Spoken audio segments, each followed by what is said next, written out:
Coming up on Network Africa, African leaders continue their dialogue on corruption and security matters on the continent at the 31st African Union Summit.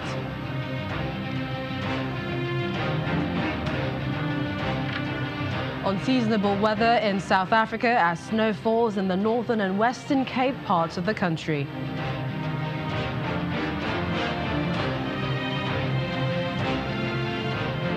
And the International Organization for Migration says more than 1,000 migrants have drowned this year sailing from Libya to Europe.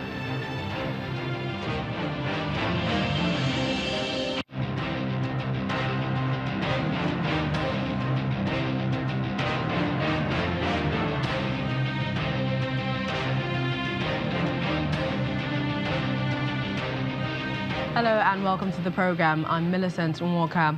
We begin in Mauritania, where African leaders are gathered for the 31st African Union Summit. This year's theme is Combating Corruption, a Sustainable Path to Africa's Transformation, brought together over 40 African leaders to discuss ways to fight graft and extremism.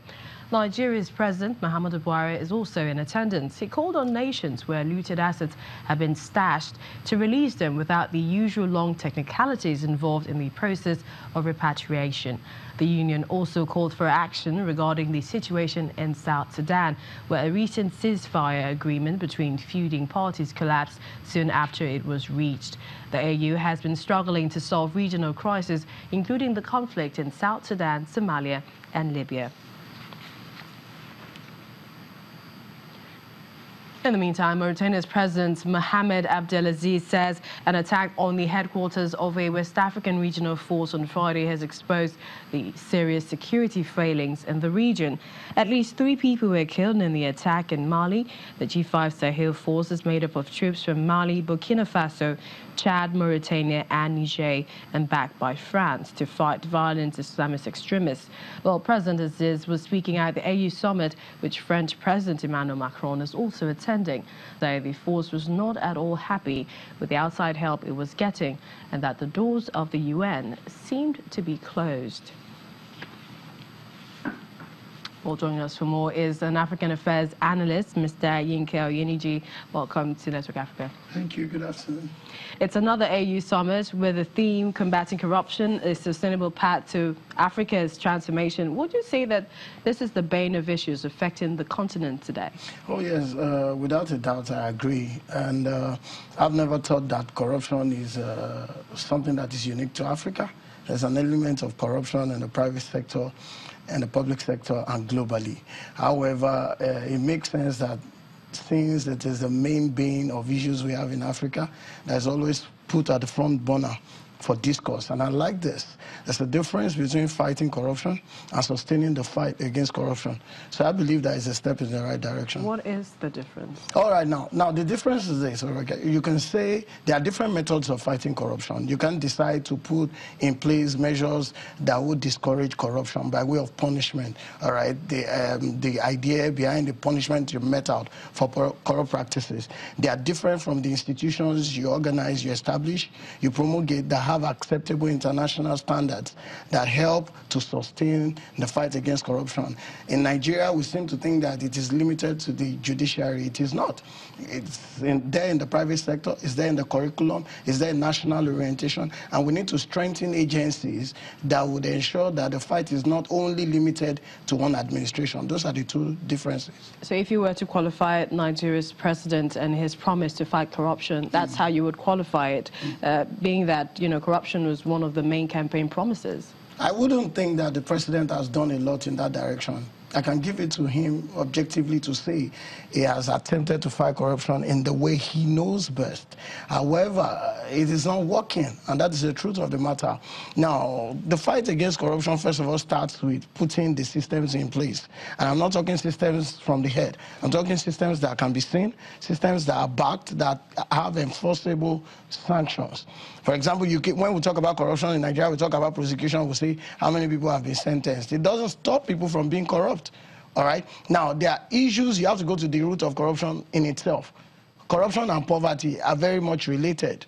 All right? Until people begin to know that you have to provide a right to living well, not just right to life, but right to living well. Once everybody is assured of acceptable living standards, then you can say you are fighting corruption. But if today, we've been fighting over minimum wage for civil servants for how long? Even if you increase it to 50,000 naira as minimum wage today, it still won't do a thing for anybody who lives in Lagos who has to pay between 300 and 500,000 naira for a 3-bedroom flat per annum. So the fight against corruption must include the guarantee for access to correct and right living.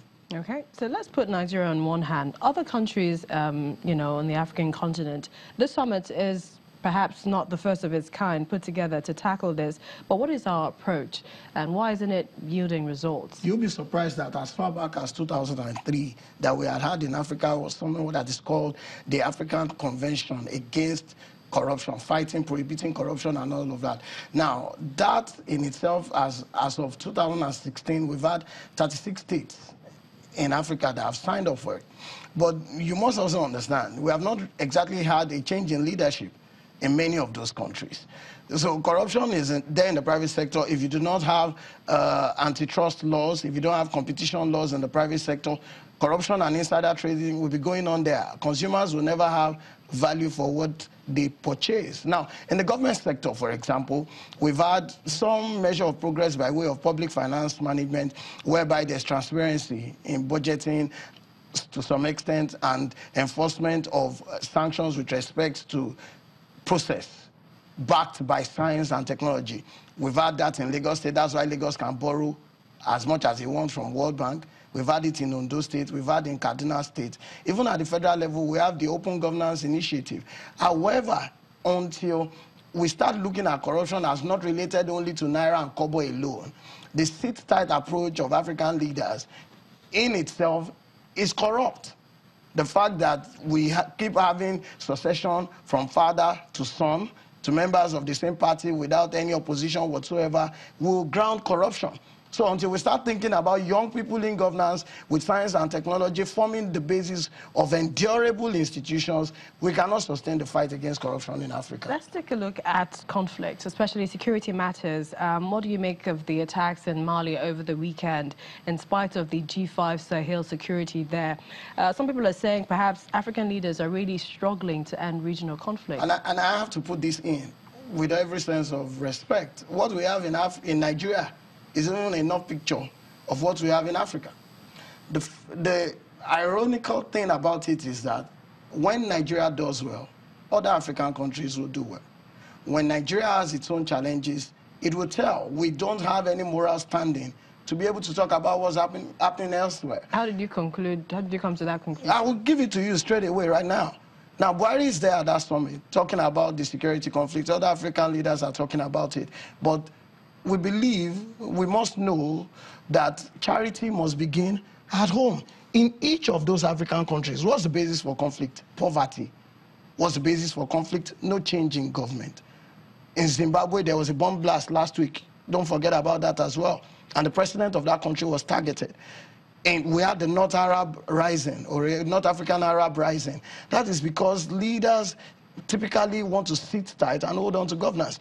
Even if you have all the tomahawks, and you have all the kitty hawks, and you have all the ammunition that you need to fight security, for people who are willing to lay down their lives, there's nothing to cure that, there's nothing to combat that. But if we put Zimbabwe, you know, on the front burner, they're just about to go into another election. So why wouldn't they allow peace reign, a smooth transition? And then, of course, Mnangagwa, who is vying for office. I'll tell you the truth, it's a disappointment that that military ruler would want to also transit to be a civilian president. One of the reasons Nigeria was able to have democracy in 1999 was because Abdulsalami Abubakar was never interested in becoming president again. So as long as we want, or we have leaders who want to, so to speak, literally put off the military uniform for civilian garb, people will resist them. And that is one point that we really do hope that we won't have to get to in the west of Africa. Liberia will not be contributing to this kind of discourse. They've carefully elected a president who shows what modern-day governance looks like. Until you have that, we won't have security. And until they tell themselves the truth at the AU summit to say that you are this old, please just have young people. We are celebrating Macron coming to Lagos tomorrow. I mean, we should look at ourselves again. Macron is not even 40 years old yet. Until we have revolutionary leadership like that, corruption may be difficult to fight, and insecurity may only be wished away, but not totally fought. So should all this talking perhaps isn't helping? What should they be doing, finally? What they should be doing is offering enforceable, practical roadmaps for development of their countries. What is Zimbabwe doing to show that its young people are getting involved in governance? What is Sudan doing to say that, okay, enough of this fighting, let us have new people coming to governance, all right? Until we have that, it's just another tea party. All right, thank you so much, African Affairs Analyst, Mr. Yinka Onyeneji, for coming on the program. It's my pleasure always. And as the 2019 election approaches in Nigeria, the media has been urged to adopt mechanisms capable of detecting and exposing fake news. This is the view of Mr. Jamie Angus, Director, BBC World Service Group. According to him, news organizations play a crucial role in the content their audiences are exposed to. Hence, they need to be circumspect in their reportage. He was a guest on our breakfast program, Sunrise Daily. We can increase standards of education around media literacy. So in all parts of the world, but in West Africa, there's a particular problem about how do you educate young people to understand what is trustworthy and what is fake. So media literacy is really important, but also it's important for Nigeria as well as other countries in West Africa to be able to invest more in quality journalism, to partner with a big international organization like the BBC. We're producing a program with you guys, with Channels TV this year. So where international trusted media organizations can help make a difference by partnering with local news organizations, that's a really good thing as well. You've got elections coming up. There's a lot of concern about people using the elections to spread malicious stories. I think the BBC sees itself as playing a really big role next year in making sure that malicious fake news is not spread in the Nigerian elections, for example.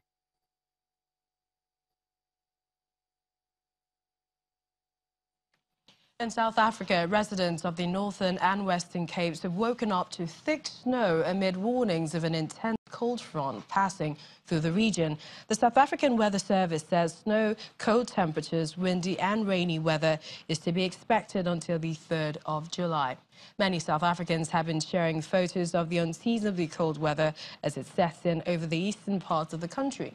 The Weather Service says more snow can be expected in the eastern Lesotho Highlands later, as well as on Tuesday, reaching from the Maluti Mountains down to Sani Pass, as well as on the KwaZulu-Natal Drakensberg mountain ranges of the Central and Southern Berg. Well, let's bring an environmentalist in, Greg Odogu. Greg, snow is falling in this part of the world. It's not common. What's going on with the weather?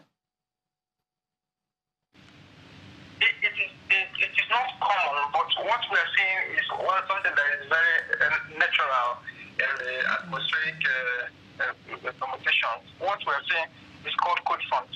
Cold front happens once in a while in the